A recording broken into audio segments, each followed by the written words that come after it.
For the first dinner this week, I was making crockpot jambalaya. So I have all of my ingredients out here. I have my diced tomatoes back there. I've diced up a couple chicken breasts. I have some Cajun seasoning, some cayenne pepper, and I also have a little bit of Italian seasoning.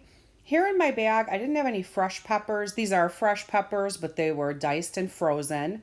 I have an onion, andouille sausage, and some celery. I'm also going to be using shrimp, but this is still frozen. So I'm just going to throw this in my fridge to defrost because this is going to go in last. That's the very last thing we're going to put in there. And here I have some chicken broth to start with. And the first thing I'm going to do is get my chicken into the crock pot. Once I had my chicken in the pot, I added 2 cups of chicken broth. You can use whatever you like. I just always prefer to use better than bouillon if I have it, so that's what I used. On the side, I just had a pan heating up with a little bit of olive oil. I like to brown the sausage first. You don't have to do that. I don't know. I just like to do it that way. So I ended up using that whole package of the andouille sausage. I cut it in pretty big chunks. I browned it for maybe 3 or 4 minutes on each side just till it got to the color that I wanted. And then I added it back to the pot. The next thing I'm going to do is add in my peppers. I didn't have, like I said in the beginning, I didn't have any fresh peppers. These were fresh peppers, but it was just a whole bunch I had left over in the fridge and I chopped them up and froze them. So I think that ended up being about a cup. After I added the peppers, I added my seasonings and I used half a tablespoon of cayenne. I used 1 full tablespoon of the Cajun seasoning, and then I also threw in a teaspoon of the Italian seasoning. So that was it for the seasonings. Now I'm going to get my celery and my onion chopped up. I only ended up using about half of that onion. Once I diced it up, it looked like that would be enough. Same with the celery. I used about half of what I had out.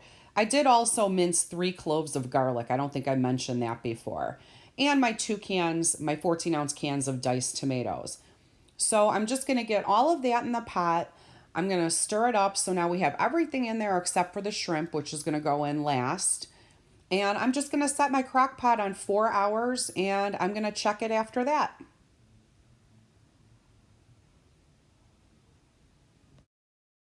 After 4 hours, everything was done. I didn't film myself putting the shrimp in. I showed you earlier I was using raw shrimp, so when I put it in, I did leave the pot on low for about 20 minutes and I covered it again. If you're using cooked shrimp, you probably could just throw it in there as long as it was defrosted and turn your pot off. But I left mine on for about 20 minutes. Here's how it looks plated up. I served it over white rice that I made on the side. I know some people do the rice in the pot, but I haven't done that. So it turned out really good this way. This was what was for dinner this night. I hope you guys enjoyed this recipe. Now let's see what we had next. On this night, we just had meatloaf, so I'm not going to take you through the whole recipe because it would probably be really boring. I had about 2.5 pounds of ground meat. I threw in some Lipton soup mix, some extra minced onion. I have garlic powder. I had already put some black pepper on the meat, I think. Worcestershire sauce, a couple of eggs, and some breadcrumbs. And then I also like to add ketchup to it. Threw it in the pan, threw it in the oven. While that was going, I just boiled some potatoes to make mashed potatoes. I made crescent rolls that I just brushed with like a butter garlic sauce, and I made a can of corn on the side. So, not super exciting, but that was what was for dinner that night. On this night, I was all set to make burgers on the grill. So I have about 1.5 pounds of ground meat. I'm just putting some garlic powder, salt, pepper, black pepper, and I decided I was going to add some cheese to it, some shredded cheese, because I was going to make these on the grill. Well, it was raining, and I thought for sure it would stop by dinner time because I was making these ahead of time. Well, it didn't. So I thought this was going to end up being a disaster meal, but it really did end up being good. So here you see me. I'm forming up my patties. At this point, I still think that I'm going to go out and I'm going to be grilling these burgers up. Well, that's not what happened. So I have all my burgers here in the pan. I put them in the fridge. When it came time for dinner, it was still pouring out. So I decided I'm going to use my brand new cast iron pan. There's a shot of some mac and cheese that I made. Okay, I am not a cast iron pan cook. I had a cast iron many years ago, and I didn't cook much with it. I cooked a little bit here and there, not real good at it. So I said, you know what, I'm going to get another cast iron pan and I am going to give this a try.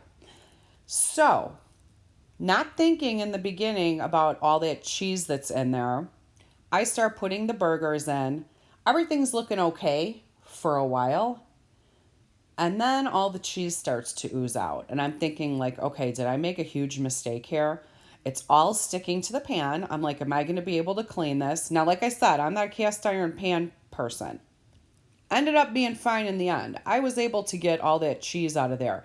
It took some work, but I don't think I would ever cook this in a cast iron pan again. So that's how my burgers looked at that point. They didn't look appetizing. All of the cheese was oozing out of them. But I kept going. I cooked them through.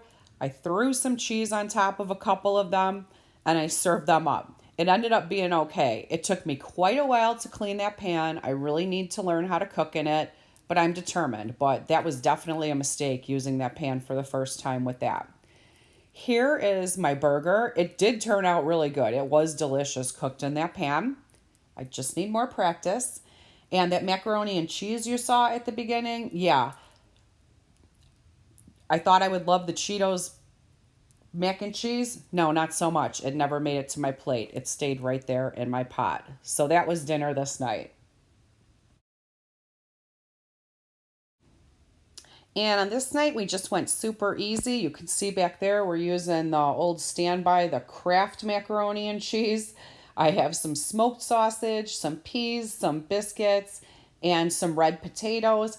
This was just a super easy dinner that we made this night, and here's how it looked.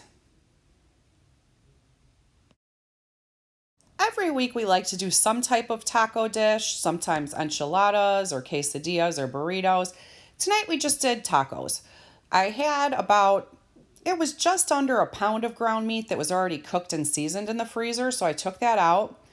Took another half pound of ground meat out, which I cooked up, added a little more taco seasoning to, and once that was cooked, I added the cooked meat to that.